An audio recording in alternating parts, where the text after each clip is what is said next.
বেছে বেছে মানে মুখ্যমন্ত্রী সব বেছে বেছে সব নায়িকাগুলোকে, বলতে খুব খারাপ লাগে, মানে এগুলো সব 12 ভাতারি নায়িকাগুলোকে তুলেছে, মানে সব কটা মানে নায়িকাগুলো, আমি সবাইকে বলবো না, সব 12 ভাতারি কিসের অভিনেত্রী এরা সেই কি বলবো সেই আইটেম ডান্স করে করে এইসব অভিনেত্রীগুলোকে তুলে এনে সব তো দেখেছি, সব সিরিজ সব দেখেছি।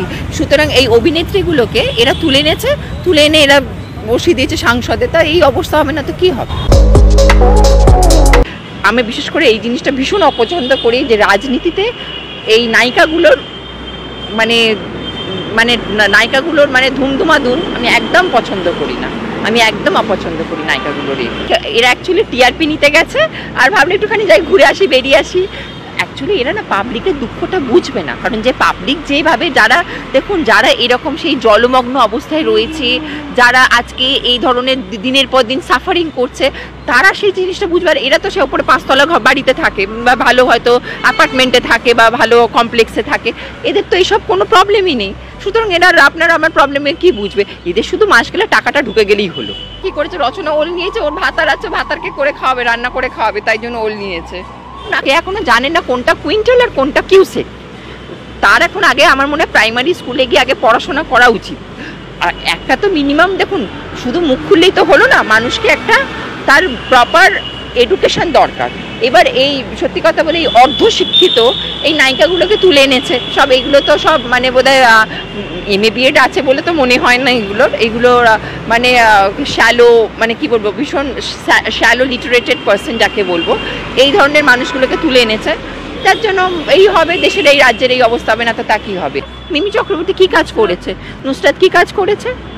একটাকে বিয়ে করেছে, সেটা বললো এটা নাকি অফিসিয়াল বিয়ে নয়, আবার একটাকে ধরে বিয়ে করলো, বাচ্চা হচ্ছে বলছে এটা এর বাচ্চা নয় ওর বাচ্চা। এতে সব অবস্থা তো দেখুন, আমি পার্সোনাল কারোর লাইফে ঢুকতে চাইছি না। তাহলে তোমরা সাংসদে তোমরা যখন পাবলিকালি এরকম কীর্তি করে বেড়াচ্ছ, আবার সেগুলোকে গর্ব করে বলছে ওরা, গোটা পৃথিবীর নাকি এ হয়েছে চপ শিল্প আর কাশফুল শিল্প, এটাই নাকি মানে পৃথিবীর বিখ্যাত শিল্প হয়ে উঠেছিল। তাহলে তো এই এত বড় বড় শিল্প এলে তো ওই শিল্প তো আমরা চাপা পড়ে যাবে, কি হবে তাহলে? তাহলে লোকে কোথায় চপ ভাজবে আর কাশফুল শিল্প করবে? ওই শিল্পটা যদি চলে আসে তাহলে এই কাশফুল আর ওই শিল্প কোথায় হবে? সব চাকরি পাবে, বন্যা থেকে জল থেকে উঠে গিয়ে কোম্পানি জয়েন করবে, সবার চিন্তা নেই। হুগলির লোক এখন নদীতে ভাসছে, এরপর উঠেই চাকরিতে চলে যাবে, চিন্তা নেই, সবার চাকরি রেডি। ভাইরাল কি কখনো নিজে হওয়া যায়? আমার বক্তব্য হচ্ছে তাদেরকে প্রশ্ন, পাবলিক তার মানে সেই জায়গাটা নিয়েছে, আমার যেটা মত তার মানে পাবলিকেরও সেই মত, ভাইরাল কেউ নিজে থেকে হয় না। আর সেকেন্ড হচ্ছে তাহলে আমি বলবো এই যে রচনা ব্যানার্জি গেছে গিয়ে ওল নিয়েছে করেছে, ও তাহলে ওগুলো ভাইরাল হতে গেছে। জলে তো ও তার গিয়ে ওখানে ওদের সাথে থাকছে না, জলে কেউ ডুবে ওই এতটা কোমর ডুবিয়ে কেউ কি বসেছিল? তো সেটা থাকিনি, তাহলে আমি বলবো ও ভাইরাল হতে গেছে। ও কেন দেব তাহলে ওখানে গেছে ভাইরাল হতে, তাহলে ভাইরাল হতে গেছে বললে তো তাহলে সবাই বলবো ভাইরাল হতে যাচ্ছে। সেই আপনার বিজেপির নেতা বলুন, CPM এর নেতা বলুন, তৃণমূলের নেতা বলুন, মুখ্য প্রধানমন্ত্রী বলুন, তাহলে সবাই তো আমি বলবো ভাইরাল কি কেউ নিজে হয়? আমার বক্তব্য হচ্ছে পাবলিক তার মানে আপনার মতটা নিচ্ছে, মানে আমি যে কথাটা বলছি সেটা সবার এখানে সমর্থন রয়েছে, সেই জন্যই পাবলিক সেটা শেয়ার করেছে।